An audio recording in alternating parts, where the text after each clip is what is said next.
Welcome, Forever Fabulous. I'm your host, Hanya. Today's segment, you'll be coming through my home and getting to know who I am. Please.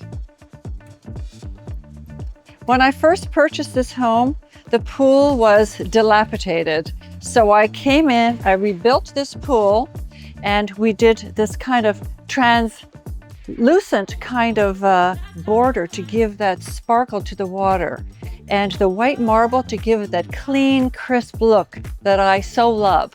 White on white is what Hanya's all about. Welcome to my home, Seaside.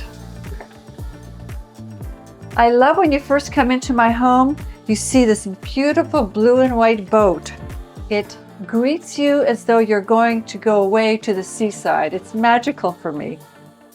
On this wall here, I reconstructed it. I had this stone laid, and it actually has the texture of the scales of a fish. I just loved it.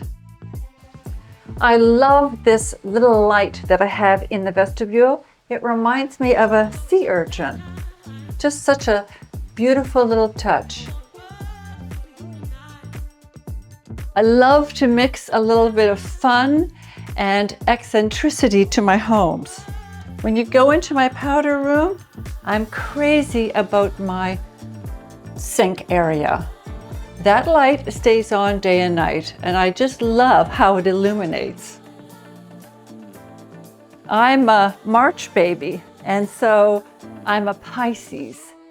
What does that mean? If you look around my home, you're going to see a lot of shells and fish ad nauseum. I'm afraid it might be a little bit too much, but it's my home. So these are the things that I love, and the shells. Even the little shells that you find on my pillows sort of feels like I'm surrounded by the ocean. So this painting, I'm telling you, I get asked about this painting all the time. People think that that's actually me. When I film something here in post, they think that I have a painting of myself. This, in fact, is just a very inexpensive reproduction of a woman in her 1920s wearing her bathing cap. But I think it's just a cool, fun piece. And it's where I mix, some of the most expensive pieces that I own with the least expensive. And somehow it all meshes in together. Don't you think? So talking about all these little fish things that I like, I have my fish on my counter that holds my little scooper for my ice maker. And then I have my little seashells on the wall, my octopus, which really, it holds my cookies usually. And then I have of course, I have a little octopus up here, my little octopus tray, and a little T for tea octopus. So these are the things that make me really happy. Or even my little planter. Look at that, it's got little fish on the corners. Simple, fun things that make my home and make me happy. Now, one thing that you should know about me is that I love to repurpose things. I go to a store in Naples that is called Options. And it is a place where we all sort of donate our things to them, and they sell everything, a total profit for them. And where does that go? It goes to abused women and children, which is a nonprofit that speaks highly to my heart. To give back in some capacity. So for me, it's not just buying some broken down piece of furniture and then having it reupholstered. It's actually the feel-good aspect, first of all, for buying the chair for $20, but for knowing that I have bought something that is actually contributing to someone's life to better those abused women and children, giving them another chance. So these are the chairs that I bought and repurposed. I love them. The chair and the ottoman, it's the same thing. These were all broken down chairs that I have an expert reupholsterer. And really, after they have been reupholstered, it's really at a fraction of the cost that you would buy at a custom shop. For me, these walls speak to a natural feeling. I know that it's stone, but to me it represents sand, or even our ceilings. The ceiling is like driftwood, you know, the kind of driftwood that you're going to find at the sea. This is my little spin-off area for guests. Over the garage, it's just a cute little room. One of the first pieces of art that I bought in Toronto from one of my favorite artists. His name is Peter Triantos. And the story of this piece of art is simple. I was driving down the streets in Toronto in a hurry to go to an appointment, and I saw in the window that piece of art. And I thought, oh, I have to go back there. I have to get that piece of art. And I came back to the store probably 4 or 5 days later. And at that time, he was not well known. So I was able to purchase that piece of art for very little amount, as opposed to today where he demands quite a different number. I was fortunate. So this is my little sort of spin-off guest area.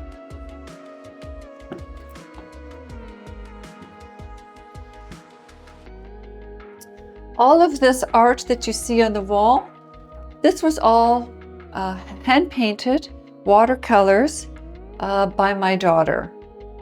And it represents birds that are really important to me, whether it be the blue jay, who, if I see a blue jay in the street, I think of my father. When I see cardinals, I think of my mother. When I see the flamingos, I think of my child. So when she made these for me as a gift, she thought of the totem animals and what they represent to me.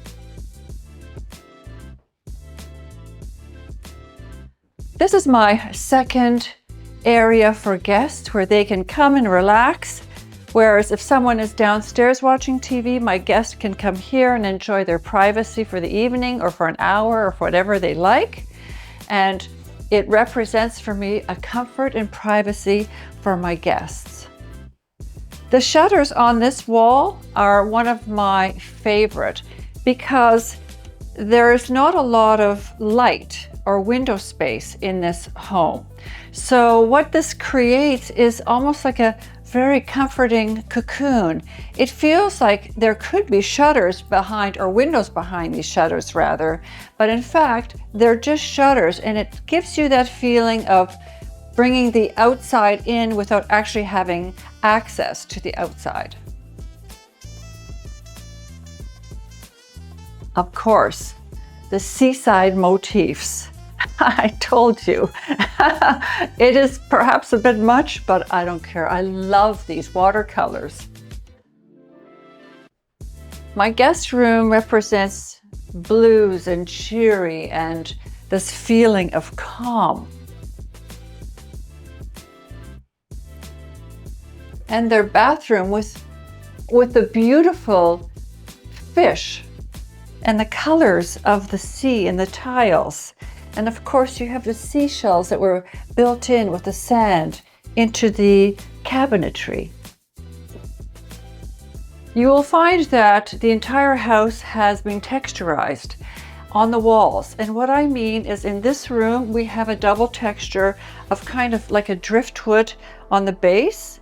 And what we have on the upper walls is also this texturized look with the wood paneling. And that gives for more of an interesting look rather than just drywall. Every room has had some application. How can we miss that octopus? I love that hanging octopus. I actually, when I bought this property, I was unable to visit this property. I bought it through FaceTime. We were under lockdown and I was in Ontario. And so I was unable to visit this property. My realtor came and he FaceTimed it, and I saw that all the bones were here. I knew that I could make it a home. But one of the things that really attracted me was this beautiful hand-carved octopus. Part of what I really love about this stairwell, as it is very tall and narrow, is that there has been an application here of the glass, which allows me to see through to the finishings of the home. I get to see that beautiful stone wall without being compromised with any kind of design. And upstairs, this is how we designed the upper level, because it gives a little bit of an interest to the eye without disturbing the rest of the view of the home. Especially when you're coming inside the house, you will notice that the banisters and in the stairwell, it is glass.